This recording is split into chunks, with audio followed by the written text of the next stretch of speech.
Shalom Vracha à tous nos amis qui nous écoutent, qui nous suivent, qui likent, qui partagent et qui aiment nos cours. Nous allons avec l'aide de Hachem, l'aide de l'Éternel et son salut, sa protection. Et je lui demande de mettre dans ma bouche, dans mon cœur, qui est la bouche, la plume du cœur, les mots que lui, il veut dire. C'est-à-dire ce que Dieu a déjà enseigné à David, à Melech, le roi David. Nous allons lire le psaume 35. Ce psaume 35 est un psaume qu'il ne faut jamais rater lorsque nous sommes dans les détresses. Jamais. Il confère, on va dire en un mot, la paix de l'âme à tout homme, femme, enfant, qui l'étudie, qui le comprend, qui approfondit. Mais comme ça n'est pas tout le monde qui arrive à approfondir, je voudrais approfondir avec vous ce psaume grâce à ce que dit le Talmud et ce que dit le Yalkut Shimoni. Ce sont des recueils de nos sages il y a 1800 ans. Et nous allons profiter ensemble pour essayer de conférer à toutes, à chacun, le mot est la qualité principale pour vivre heureux ou heureuse, le shalom, la paix. La paix de l'âme et la paix du corps. On va l'appeler comme ça, psaume, pour conférer la paix de l'âme et la paix du corps. Qu'est-ce que la paix de l'âme et qu'est-ce que la paix du corps? Ça est toute la question. Comment obtenir cela? Bien, je vais lire avec vous le psaume 35. Un psaume fabuleux. Je vais essayer de le traduire en même temps que vous. Et si vous avez le livre face à vos yeux, prenez le psaume.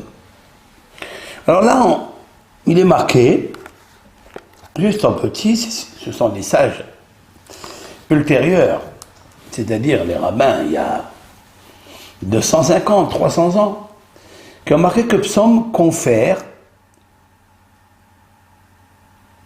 la sécurité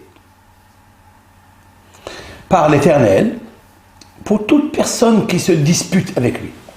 C'est-à-dire que toute personne qui lui cherche des noises, qui cherche des histoires, des scissions,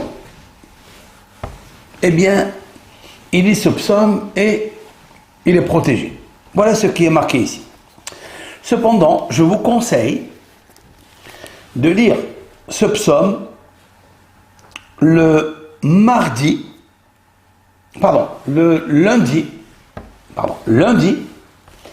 tous les lundis, essayez de lire ce psaume, et le 6 du mois en hébreu, c'est-à-dire le 6 du mois de chaque mois en hébreu, le lundi, vous lirez ce psaume-là.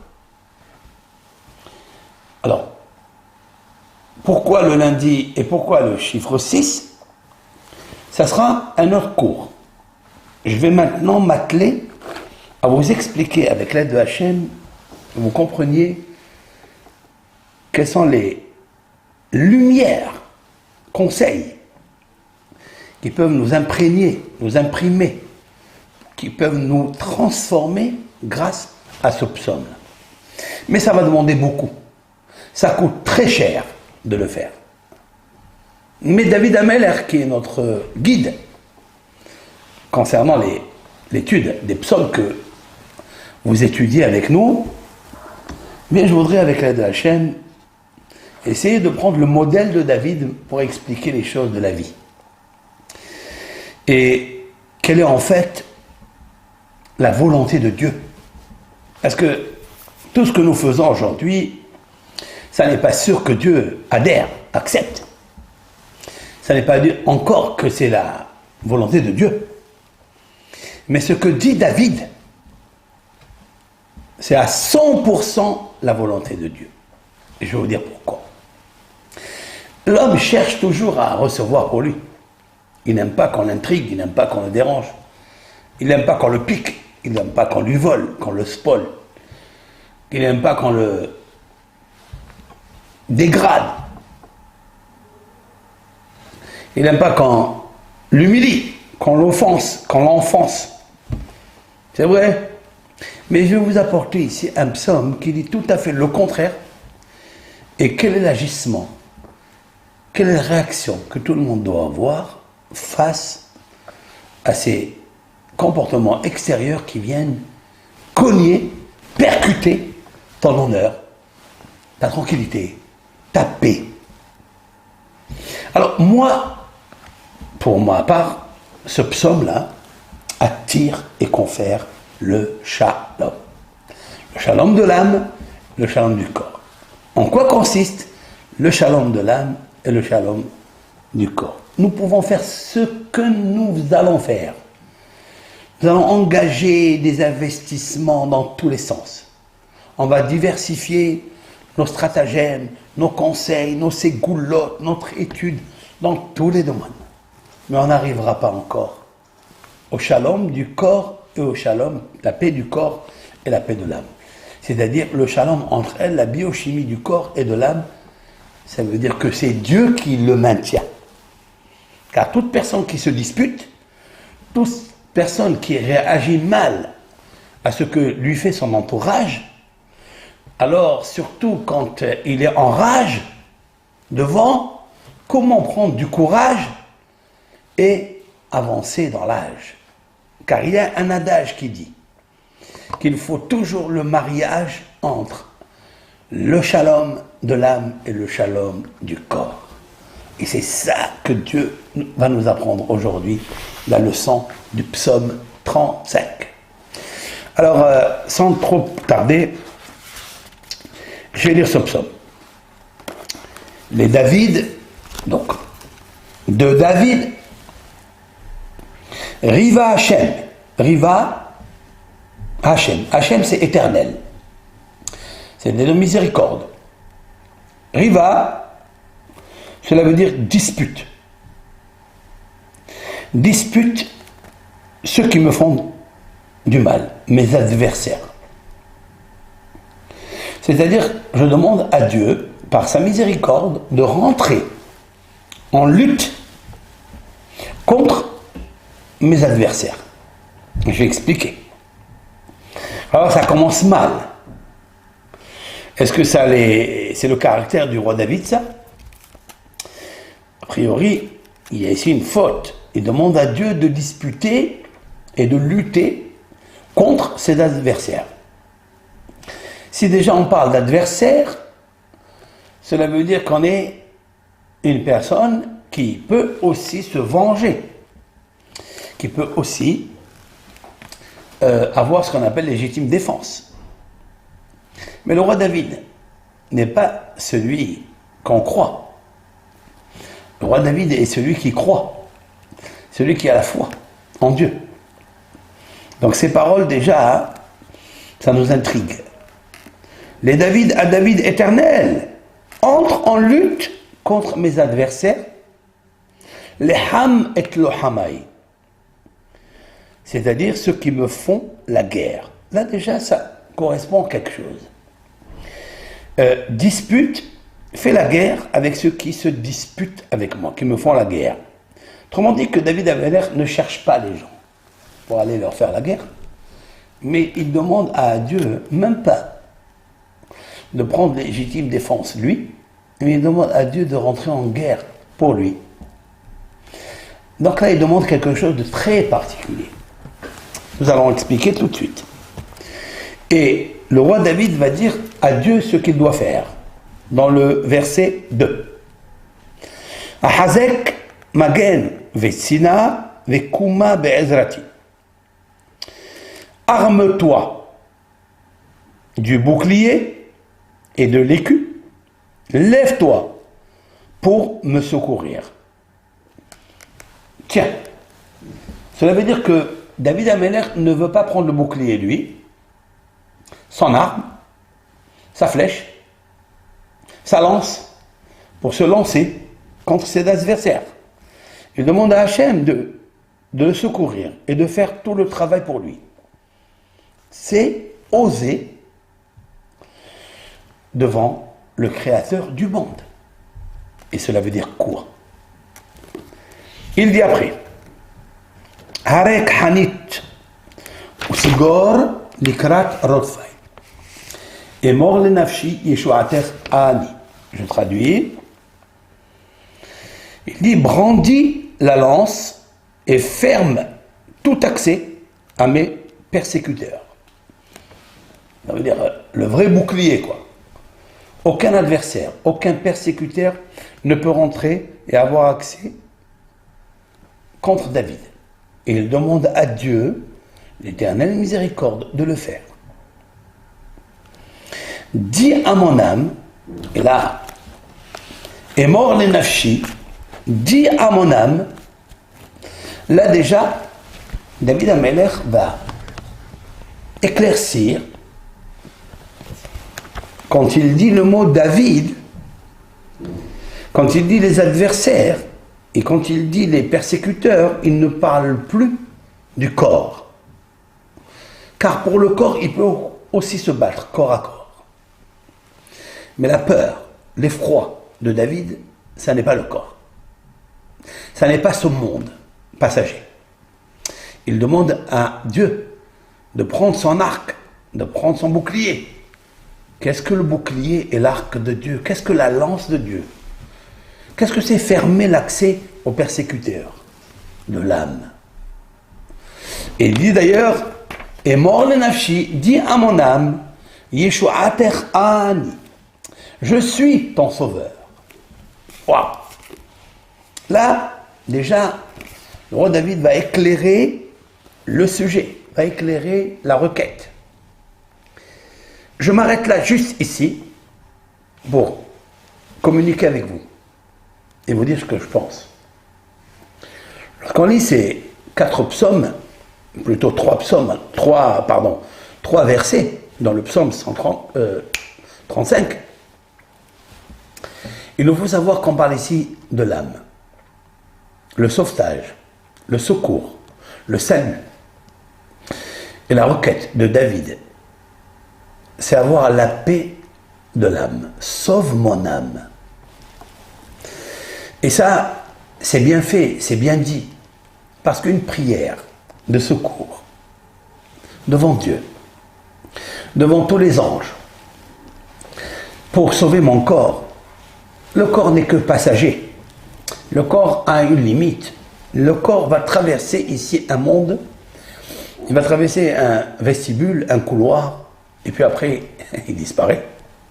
Il y a une fin. Mais l'âme, elle n'a pas de fin. Et l'âme, elle est la source divine. Et l'âme est infinie. Et comme on est infini à la fin, F-A-I-M, à la fin de Dieu. Et enfin, il faut lui donner quoi? Pour la paix, quand elle se trouvera devant l'Éternel à jamais. Elle va manger quoi? Elle va manger la paix. Qu'est-ce que la paix? La lumière. Dieu s'appelle la paix, shalom. Et donc l'âme, elle veut recevoir le shalom. Elle dit, et mort les nafshi, dis à mon âme, Yeshuater Ani, je suis ton sauveur. Alors, pour cela, le roi David va maintenant accélérer et demander des choses difficiles qu'on n'aurait pu pas imaginer que le roi David sortirait de sa bouche et de son cœur pur, qui était amour et bonté, les paroles qui suivent. Verset 4. Yevoshu veyikalmu mevakshe nafshi. Qu'est-ce que ça veut dire? Qu'ils soient confus et honteux, ceux qui veulent à ma vie.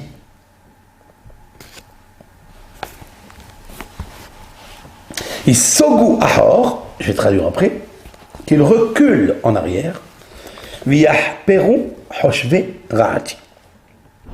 qu'il lâche pied et recule en rougissant ce qui médite mon malheur. Alors là, il veut dire quoi? Quand on, bien sûr, en apparence, première lecture, le roi David dit qu'ils n'ont qu'à s'humilier, qu'ils n'ont qu'à disparaître, quoi. Tout ce qui me veulent du mal. Mais il a dit un mot, nafshi, mon âme. Alors quand il a dit nafshi, qu'est-ce que ça veut dire mon âme? Mon âme, c'est ma vie, ma vraie vie. C'est la vie éternelle. Mon âme, c'est l'éternité. Mon âme, c'est l'infini. Mon âme, c'est qu'elle retourne à la source d'où elle a été extraite. Ça n'est pas le corps qui va retourner à terre, d'où il a été extrait. C'est pas ça que je demande à Dieu.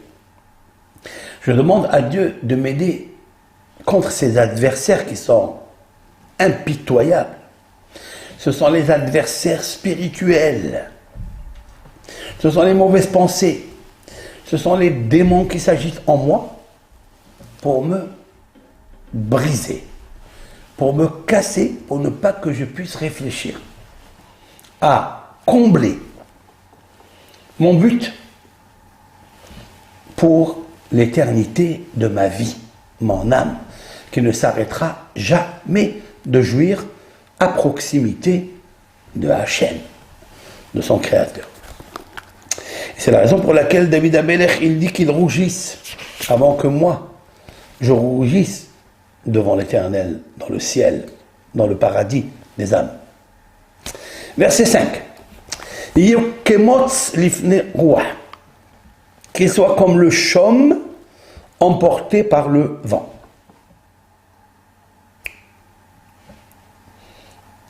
Umalach Hashem dohe, et que l'ange du Seigneur les pourchasse.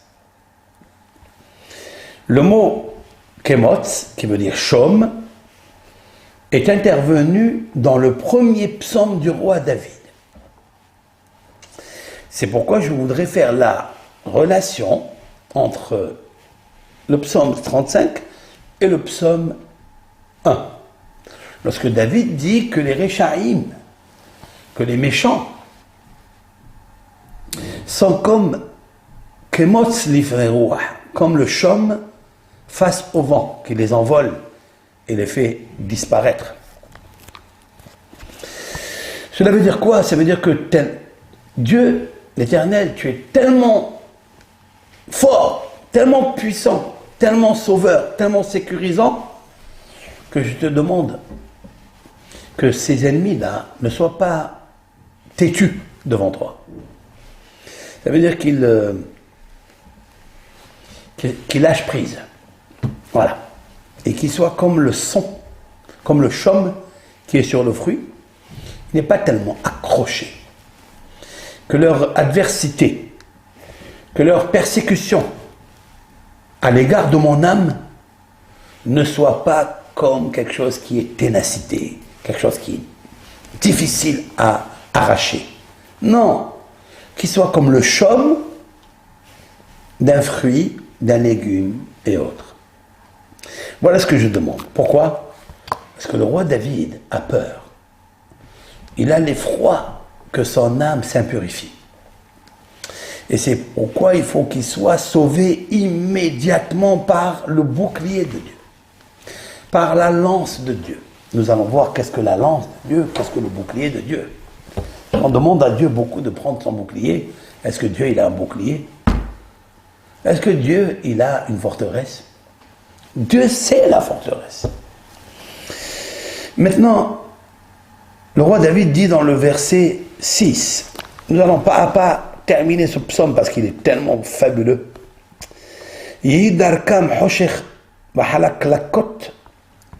Que leur chemin soit sombre et glissant. Et l'ange de Dieu les pourchasse.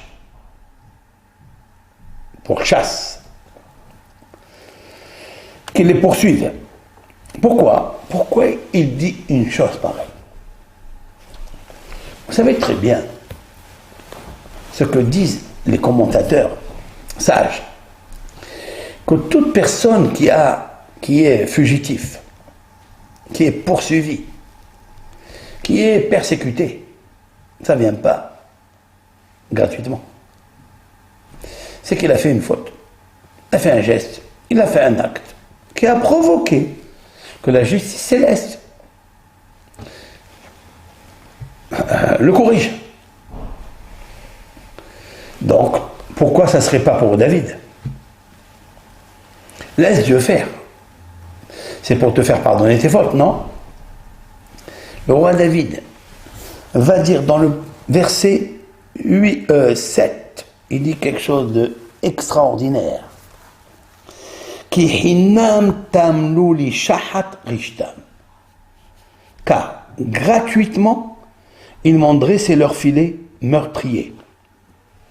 Gratuitement, ils m'ont creusé une fosse. Une fosse. Oh. Une fosse, donc une chute. Mais c'est une fausseté à eux. C'est une fausseté qu'ils ont à mon égard. Je n'ai rien fait. Hinam tamlu li shahat. Gratuitement, ils m'ont creusé un trou, un filet. Et hinam hafrou le nafshi. C'est là où il revient à mon âme. Le roi David, il veut sauver son âme. Ça veut dire son âme, ça n'est pas seulement individuel. L'âme de David, c'est qu'il réussisse à introduire une âme lumineuse, éclairante, comme un luminaire soleil, les générations à venir, par la faculté exceptionnelle, unique de la lecture de ces psaumes. Voilà ce que ça veut dire. Et qu'à la lecture de ces psaumes, son âme puisse faire briller le cœur de toute personne en détresse, malheureuse, pauvre, indigène, qui n'est pas en sécurité. Comment le sauver? Et David Amelech, il prie et il demande à Dieu, prends ton bouclier et essaye de barrer la route à l'accès des persécuteurs, à ces gens-là qui vont souffrir. Ouvre-leur la porte de ton sauvetage. Maintenant, il dit, t'es voué au Shoah. Donc, il dit, je n'ai rien fait. Gratuitement, il cherche mon âme. Il cherche à me mettre des filets, à me mettre des fosses. Qu'est-ce que j'ai fait? Verset 8. T'es voué au Shoah loyeda. Il dit qu'une catastrophe fonde sur eux à l'improviste. Ça veut dire, Shoah, c'est une catastrophe. L'Éternel fait en sorte qu'à l'improviste, sans qu'ils s'attendent, tu amènes une catastrophe à ces forces négatives. Verishto asher taman tilkedo. Et il dit, et qu'ils soient pris dans le filet qu'ils ont dressé et précipités dans la ruine. Eux, ils ont dressé un filet, ils ont dressé une fosse, donc une ruine. L'Éternel, accompagné direct dans cette fosse, dans cette ruine, dans ce filet. Je n'ai rien fait. Maintenant, le roi David dans le psaume, dans le verset 9, Venafshi tagel bachem. Voilà ce que le roi David veut. Alors mon âme se réjouira en l'Éternel. Tassis bishuato. Elle sera pleine d'allégresse à cause de son secours. C'est-à-dire le secours que Dieu va favoriser et conférer à l'âme. Waouh! Autrement dit que tant qu'il y a ces persécuteurs, ces spolieurs, le roi David ne peut pas avoir l'allégresse. Son âme ne peut pas rester en paix. Il ne peut pas chanter à Dieu. Alors il dit, s'il te plaît, Dieu, fais en sorte que mon âme, elle va se réjouir. en toi, l'Éternel. Et là, immédiatement, il dit quelque chose. Si mon âme, elle est réjouie en toi, Dieu, parce que tu la sauves. Verset 10. Kal atzmotai tomarna Hashem mi kamocha. Je traduis. Donc, verset 10. Tous mes membres. Très intéressant ça. Très, très intéressant. Tous mes membres diront, Seigneur, qui est comme toi? Matsil ani mehazak mimenu. Tu défends le pauvre contre un plus fort que lui. Ve'ani ve'evion migozelo. Et le malheureux, l'indigent, contre leur spoliateur. Waouh! C'est-à-dire qu'en fait, le roi David pense que ce monde-là est rempli de forces négatives qui ne veulent pas ton corps comme proie, mais ce sont des prédateurs de ton âme. Alors comment elle va trouver le shalom, la paix? Comment elle va chanter à Dieu?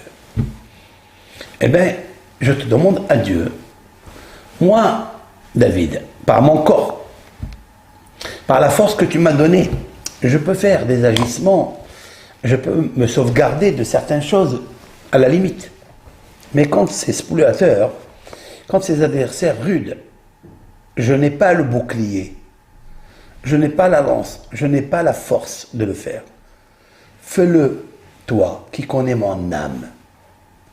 Et donc elle t'appartient. Si elle t'appartient, alors sauve-la. Et je te demande ça.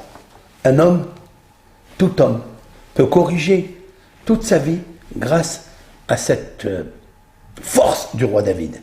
De demander à Hachem, sauve mon âme.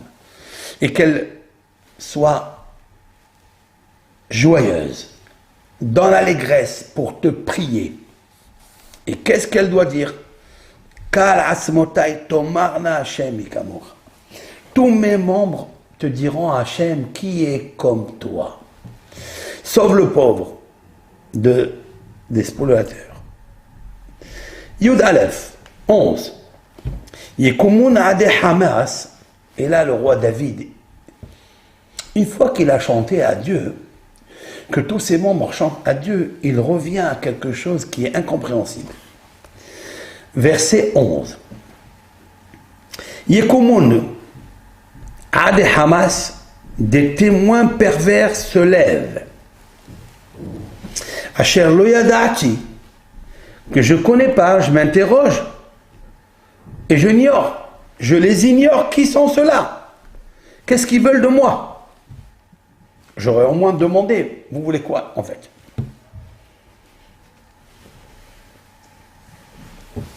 Qu'est-ce qu'ils veulent ces témoins pervers? Qu'est-ce qu'ils veulent de moi?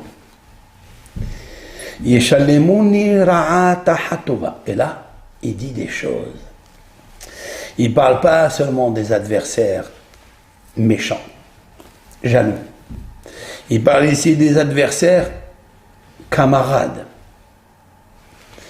des adversaires de sa communauté, car ils étaient pervers à son égard. Pourquoi? Il dit Yeshalemuni ra'ataha tova. C'est incroyable. Il me récompense en rendant le mal pour le bien. Voilà ce que je reçois. J'ai fait du bien avec ces êtres. Ils me rendent le mal. C'est leur récompense. Shechol lenafshi. Qu'est-ce que ça veut dire? On veut réduire on veut me réduire à l'isolement. Shechol, ça veut dire shachal, ça veut dire quelqu'un qui fait une fausse couche. Ça veut dire qu'ils veulent que ma paix n'existe pas. Ils veulent que je reste seul, confiné, isolé. Voilà les personnes que j'ai aidées, j'ai fait du bien, voici ce qu'ils me rendent. Voici ma récompense. Maintenant, le roi David, il dit, bon, tu as aidé quelqu'un, ça arrive à tout le monde. On peut aider une personne et puis recevoir tout à fait le contraire. C'est-à-dire le mal à la place du bien. Ça nous arrive à tous. Et quelle est notre réaction? Notre réaction, elle est, on commence la guerre.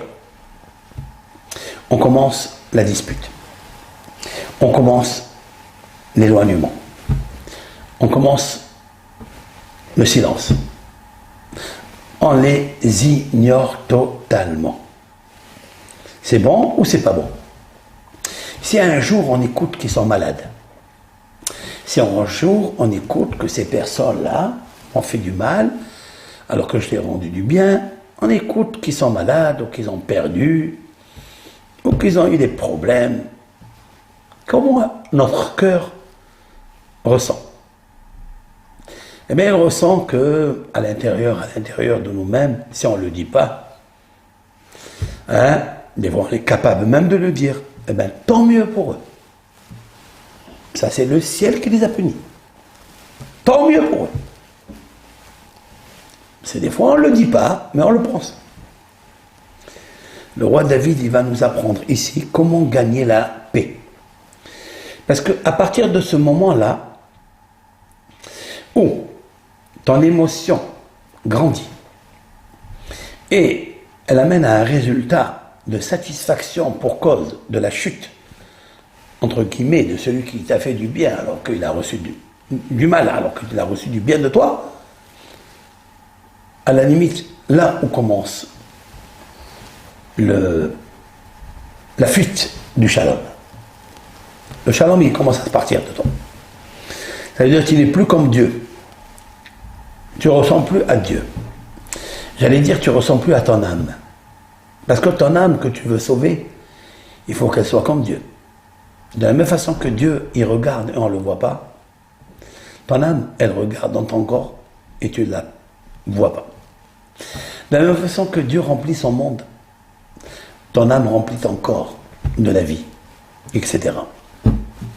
Et dès que tu te déconnectes pour te venger, ou pour que tu jouisses de l'humiliation de ce fameux camarade, précis, à qui j'ai fait du bien, qui m'a rendu le contraire, et bien immédiatement tu déconnectes ton corps avec ton âme. Et là commence la guerre et la dispute de l'âme et du corps, parce qu'elle ne veut pas que tu agisses comme ça.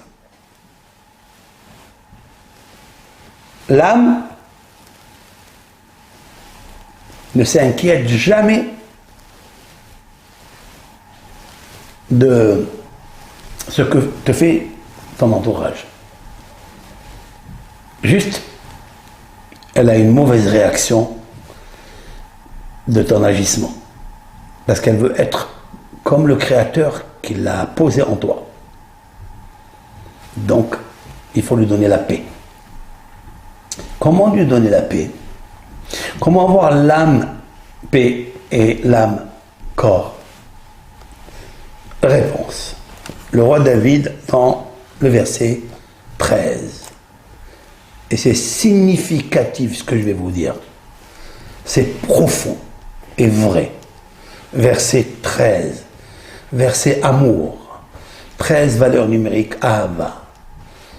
Valeur numérique Ehad. C'est seulement quand on a l'amour de l'unique créateur de ces créatures que l'on peut aimer à ce point que je vais maintenant vous dire. Va'ani. Le roi David dit Va'ani. Bahalotam. Et moi, quand ils sont tombés malades, les Voshisak. Waouh! Là, il m'impressionne. Là, il me rend dingue, le roi David.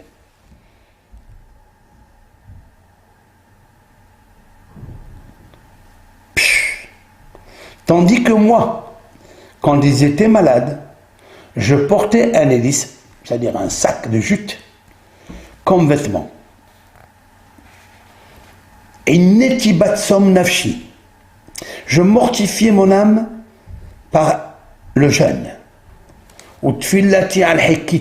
Et ma prière se renouvelait dans mon cœur.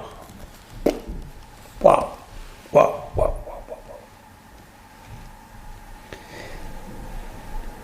Quand ils sont malades, je devenais plus malade qu'eux. Je portais sur moi un sac de jute. Mais je n'ai pas bu du vin. Je n'ai pas mangé de la viande. Je me suis mis à me mortifier par des jeûnes. Mon âme souffrait. Il n'a pas dit mon corps souffrait. Et Neti, j'ai fait mortifier Batsom avec le jeûne Nafshi, mon âme, parce que c'est elle qui va souffrir. Et comme mon âme, je ne veux pas qu'elle souffre. Alors je répétais ma prière dans mon cœur. Autrement dit que quand il voyait que les malades n'étaient pas encore guéris, David Améler, par la perfection de son âme, pour être attaché à sa source, Dieu unique, il disait, donc, je n'ai pas atteint mon but. Et il recommençait encore à prier et à demander la miséricorde. Et là, le roi David, il va dire dans le verset 14,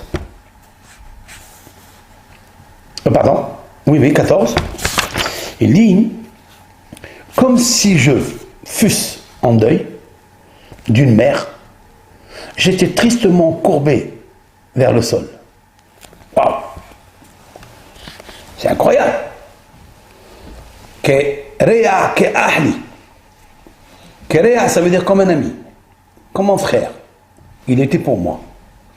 Et talarti ke evel en.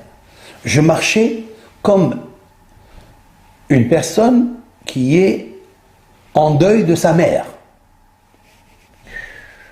C'est puissant, puissant, puissant, puissant.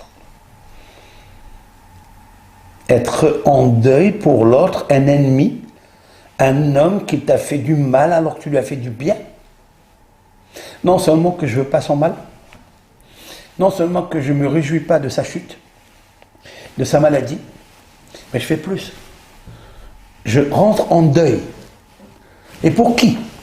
Pas pour un ami, pas pour un frère, pour une mère. Vous savez que le deuil d'une mère, c'est comme le deuil de la destruction du temple. Vous le savez ça? Quand on a perdu maman, c'était pour nous comme si le monde entier s'est obscurci, il n'y avait plus de monde. Les ténèbres sont descendues dans le monde. Aucune joie. Tout ce que tu mangeais, c'était comme de la paille ou du sable. Le roi David, il dit que pour ces gens-là, et il prend un témoin Dieu, parce que ça, tu peux le raconter à qui tu veux. Tu peux parler, tu peux tchatcher, comme on dit. Mais quand tu parles avec Dieu, que tu demandes à Dieu de disputer tes disputes, de prendre et de rentrer en guerre contre les guerriers qui te veulent du mal. Tu parles avec Dieu. Tu ne peux pas blaguer, tu ne peux pas mentir. Et David Améler, il dit, toi tu sais Dieu, à qui je priais, c'était pour moi comme un deuil d'une mère. Waouh, waouh, waouh, waouh. Maintenant écoutez bien ce que je vais vous dire. Le verset 15 m'a fait exploser mon cerveau, c'est-à-dire la vibration du cerveau.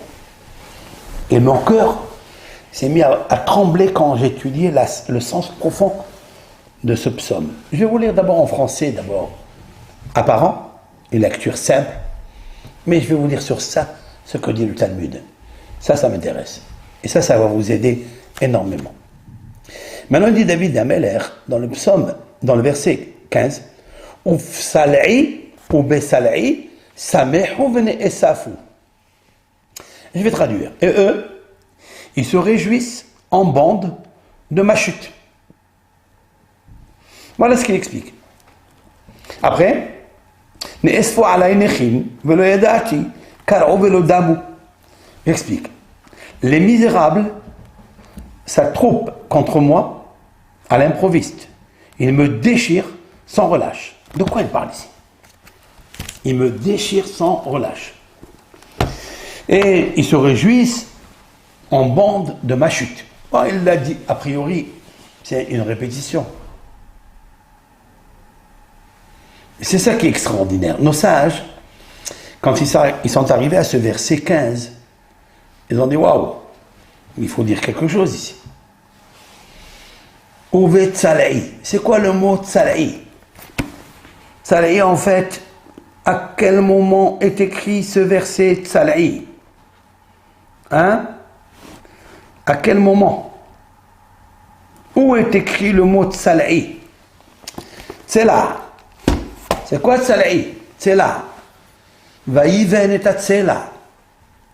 Ça veut dire, lorsque Dieu créa l'homme, Adam, et puis il a compris, si l'on peut dire ainsi, et projeté de créer la femme à partir de l'homme, Hava.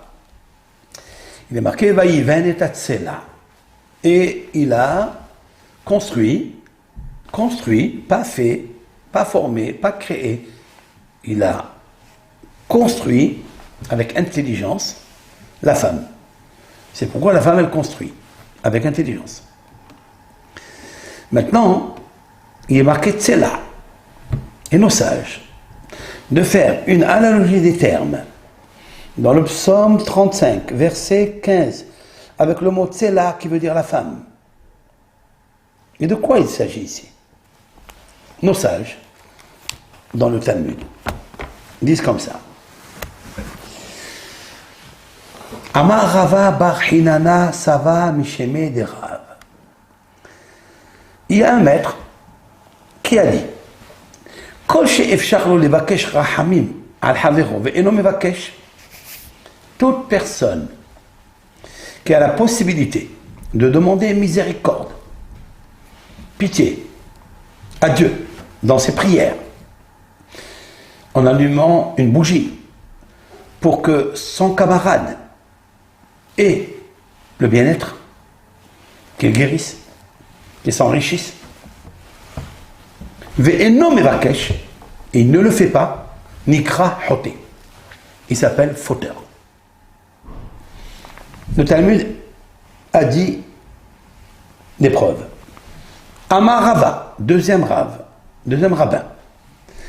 Im Talmid Hachamhu, si ton camarade est un érudit qui étudie la Torah et il est malade, et on a besoin de lui pour qu'il étudie la Torah, pour que le monde tient grâce à son étude. Tzarich shiyehle atzmo alav. Alors là, il faut que tu tombes malade pour lui.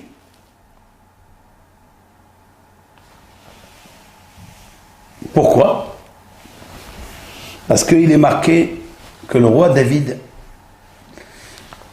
rapporte ce texte-là, que le roi David a dit dans le verset 13, Va'ani bahalotam levoshisak. Et moi, dans leur maladie, je suis tombé malade à leur place. Et j'ai été en deuil comme un frère, comme un ami et comme une mère.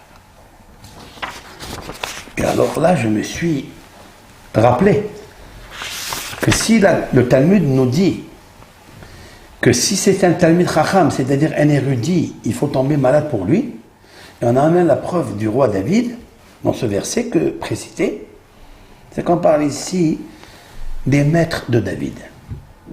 Les maîtres de David l'ont jugé catastrophe. Ils l'ont déchiré dans tous les sens. Écoutez bien ce que je vais vous dire là. Lorsque Doeg, Ahitophel et tous ceux qui étaient les grands personnages de la Torah, pour cause du caveau de la Torah, ils ont compris que David Amelech, il venait de Ruth, la convertie à Moabite, et ils ont dit, il n'est pas juif. Il n'est pas juif. Donc, il est marqué comme ça. Je vais vous dire le texte ici. C'est quoi? Ils étaient contents, ils se sont réunis, ils se sont regroupés. Amar Rabbi Yohanan, l'auteur du Talmud de Jérusalem, dit Noach Lola Adam, il est plus concevable, entre guillemets je parle, hein. C'est-à-dire si un homme a un choix, comment il doit se comporter entre deux actions. Shiv'ol safek eshet ish velo yalbin peneha velo barabin. J'ai deux choses l'une. Soit il commet l'adultère avec une femme qui peut être safek, 50% la femme de l'autre, 50% célibataire. D'accord? On a un doute. Est-ce que cette femme est vraiment mariée ou elle est célibataire? 50%, 50%. Oui? Il est préférable de commettre une faute comme ça. Il ne faut pas la commettre, hein? Attention. Mais il est préférable pour l'homme d'accepter qu'il a fait ce péché devant Dieu. C'est pas sûr qu'elle est mariée, c'est pas sûr qu'elle est célibataire, 50%. On appelle ça en hébreu safek eshet ish. Eshet ish, c'est la femme de l'autre, elle est safek, elle est doute. Voilà la première action. Au lieu d'humilier son camarade en public, vous écoutez? De quoi s'agit-il? Il dit Rabbi Yohanan, ici on parle de Bethsabée. Est-ce qu'elle était sa femme ou elle était célibataire? C'est un doute. Mais qu'est-ce que faisaient ses camarades à David? Ils l'humiliaient. Ils venaient chez lui, écoutez ça, et ils déchiraient David. C'est pour ça qu'il est marqué dans le psaume 15, Kar'ou velodamu. Kar'ou, ça veut dire il déchirait velodamu. C'est quoi velodamu? Il ne faisait pas attention. Mais le Talmud va expliquer ça autrement. Il me déchirait et me faisait déverser le sang de mon âme. Et je n'ai pas parlé. Il dit, Maï kara'ou velodamu. Amarabi David, l'ifne akadosh baruch hu.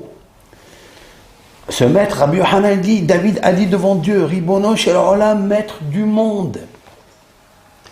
Galoui viadou alefanecha, il est ouvert devant toi, dévoilé devant toi, je ne cache rien. She'im hayu mekaraim et besari, que s'il venait à déchirer ma chair, Lohaya dami shotet la'aretz, mon sang ne serait pas déversé à terre. C'est quoi ça? J'expliquerai. Mais l'ordre, pas seulement ça. Et là,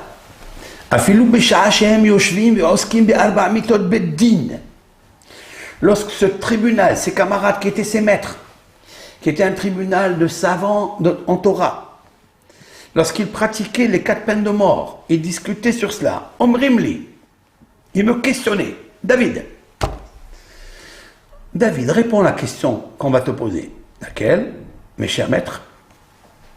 Haba'al eshet ish, celui qui pratique l'adultère, une femme mariée, mitatobema, par quelle mort on va le tuer? Parce qu'il y en a 4. Il y a lapidation, strangulation, il y a le coup du feu, et aussi le coup de l'épée, par laquelle la Torah nous dit qu'il faut juger cet homme adultérien. Donc il lui disait à lui, hein. Va'ani omer lahem, et moi je leur répondais, mitato behanek, sa mort, et il est passible de mort de strangulation, v'yesh lo halek le'olam haba. Mais sa mort se termine de la mort du corps dans ce monde passager, mais il aura une part dans le monde futur, c'est-à-dire la résurrection. Mais, il ajoute David Ameller, Aval, Amalbin penechavero barabim. Mais celui qui humilie son camarade en public, parce que le Sanhédrin, il y avait 71 personnes face à David qui lui posaient cette question. Il a dit, mais vous qui humiliez la personne en public, vous n'aurez pas la résurrection des morts. Ça veut dire, il n'y a pas d'âme. Qu'est-ce que la résurrection des morts? Ça veut dire qu'il y a une suite. Cette suite-là, on est obligé de la raccoler avec le corps et l'âme, c'est-à-dire la paix de l'âme et la paix du corps. Sinon, c'est impossible de les faire revivre, de les ressusciter. Waouh! Voilà ce qui est dit ici. Même si on déchire mon sang, le sang, il ne se déverse pas à terre. Et si tu touches avec un couteau, tu fais une saignée, tu fais une écorchure dans la chair de l'homme, c'est naturel que le sang écoule. Cela veut dire, oui, le sang écoule, mais son âme, elle ne coule pas. Parce qu'il sait que tout il vient de Dieu. Alors si c'est ainsi, c'est extraordinaire. David Amelech ici veut garder la paix de l'âme pour la résurrection future. Il ne veut pas rentrer en guerre avec eux. Il l'humilie. Mais il dit, Dieu, s'il te plaît, occupe-toi de moi. Je n'ai pas le bouclier pour cela. Je veux juste que tu t'occupes de ça. Et la suite, elle est extraordinaire. Donc je vous laisse, chers amis, à continuer la suite. Mais ce que je vais vous dire maintenant, c'est ceci. Pour atteindre un niveau comme ça, il faut deux choses. Avoir un bon cœur, un cœur réparé, un cœur sobre, un amour dans le cœur, mais ça ne suffit pas. Il faut que l'Éternel y soit en toi. Il faut que tu aies Hachem en toi. Si Hachem, tu ne l'as pas compris, jamais tu arriveras à ça. Et tout ce que je viens de dire maintenant, c'est juste du psittatisme. C'est juste un perroquet qui est en train de parler. Mais si tu as Dieu en toi, si tu as un bon cœur, alors Dieu il est en toi. Alors il te sauvera. Maintenant, écoutez ce conseil magnifique. Lorsque vous lirez ce psaume 35, vous allez vous arrêter là. Je vais reprendre le psaume 35 à partir du verset 11. Et je vais vous dire quelque chose, un secret fabuleux. Une révélation que jamais vous avez entendue de votre vie. La voici, je vous l'offre. C'est pour vous. Pour le shalom baït. Pour le shalom de la communauté. Pour le shalom des nations. Pour le shalom du Mashiach. Pour le shalom de Akadosh Baruch Hu. Pour que lui, l'Éternel, jouisse de ses créatures. Je vais vous le dire de suite. Lorsque David, et je répète, je cite, Yekumun aide Hamas. Le roi David, il se plaint, il dit, gratuitement, ils se regroupent contre moi. Ils veulent ma chute. Ils ont tendu les filets. Ils ont creusé la fosse. Qu'est-ce que je dois faire? Il dit après, dans verset 11, Yekumun aide Hamas se lève contre moi des témoins violents. Asher lo yadati. Je ne sais pas pourquoi ils sont là. Pasuk Yud Gimel. Je saute. Je fais un saut de verset pour obtenir quelque chose. Va'ani bahalotam, verset 13. Va'ani bahalotam, et moi, dans leur détresse, dans leur maladie, dans leur souffrance, parce que l'Éternel avait amené des souffrances à toutes ces personnes qui lui voulaient du mal. Et lui, il disait bahalotam, dans leur souffrance, dans leur maladie, les sac, je me suis vêtu en sac. Un sac comme le sac, en jute. Et neti batsom nafshi. J'ai fait souffrir mon âme par de jeûnes. Et ça n'a pas suffi. Utfilati al-hiki tachouv. Ma prière revenait en mon cœur. Ça veut dire que je répétais assez souvent jusqu'à ce qu'elle soit acceptée, ma requête, devant Dieu. Qui sont ces gens-là? Qui sont ces gens-là? Verset 15 nous dit et ils étaient contents de ma femme. Ma femme, c'est le Tsela. Ils ont dit de moi que j'ai pris une femme qui n'est pas la mienne. C'est pourquoi je vous ai fait la relation, analogie des termes avec ce mot tsar'i, qui veut dire la côte. Je l'ai coté avec ce qui est marqué à côté de Bereshit dans la création, construction, intelligence de la femme.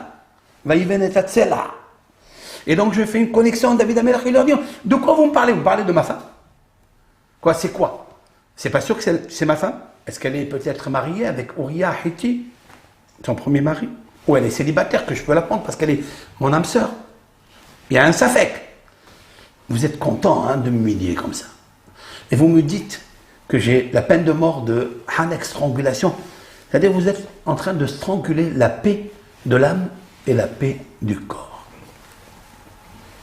Mais le Yadati, je ne sais pas pourquoi il me dit, je ne sais pas, alors que toi tu sais que je n'ai pas fauté devant toi. Psaume 51, nous l'avons répété plusieurs fois. Voilà, il me déchire ma chair et le sang ne tombe pas. C'est-à-dire, je suis encore capable de leur pardonner. Mon sang ne tombe pas, parce que lorsque tu verses du sang à quelqu'un, il se met en colère. Quand il se met en colère, il se venge. Il n'y a pas de limite à sa vengeance. Et David Amelach, il cherche quoi en fait? Il cherche la paix. Maintenant, suivez-moi. Et je termine juste avant Shirachirim. Là, je rentre maintenant, à l'heure où je vous dis, je rentre à la prière pour faire le Shirachirim. Le cantique des cantiques. Nous sommes vendredi 23.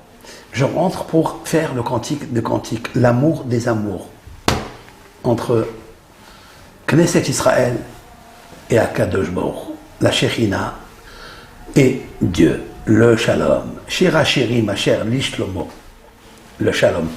Je veux dire quoi? Si vous prenez à partir du moment où l'on dit Ish Aluni, donc David Amelach 11, je vais vous noter ça, comme ça vous le voyez bien comme il faut. Ish Aluni, nous pouvons lire Shin. Ça veut dire, David il dit, ce sont des témoins violateurs, c'est des spoliateurs. Qu'est-ce qu'ils veulent de moi? Ils ne m'ont pas demandé pourquoi ils font ça. Ils ne lui ont pas demandé. Shin. La lettre Shin qui veut dire 300. Je vais compter 38 lettres de sceau. Je vous dirai immédiatement pourquoi 38. 38 lettres de sceau. Verset 13. Va'ani ba'hallotam levoshisak. Et moi, dans leur détresse, par amour, j'ai dit le chiffre 13 parce que j'ai l'amour, je cherche quelque chose. Je cherche un but dans ma vie. C'est m'attacher à toi et avoir la paix avec toi, Dieu. Pas seulement dans ce monde, mais dans l'au-delà. Car l'au-delà s'appelle Emet Veshalom, la vérité, le monde de la vérité qu'on acquiert avec la paix. Moi je me suis mis jute sur moi, j'ai jeûné, je suis mortifié. Et ma prière, je l'ai répétée assez souvent dans mon cœur. Bahalotam, vous allez lire le Lamed, la lettre Lamed qui veut dire 30. Retenez cette lettre. 38 lettres de sceau. Et après, après Al-Hekki Tachouv, j'ai répété cette prière à l'intérieur de mon cœur, le Vav. Dans le mot Tachouv, Vav, 6. Maintenant nous sommes dans le verset 15.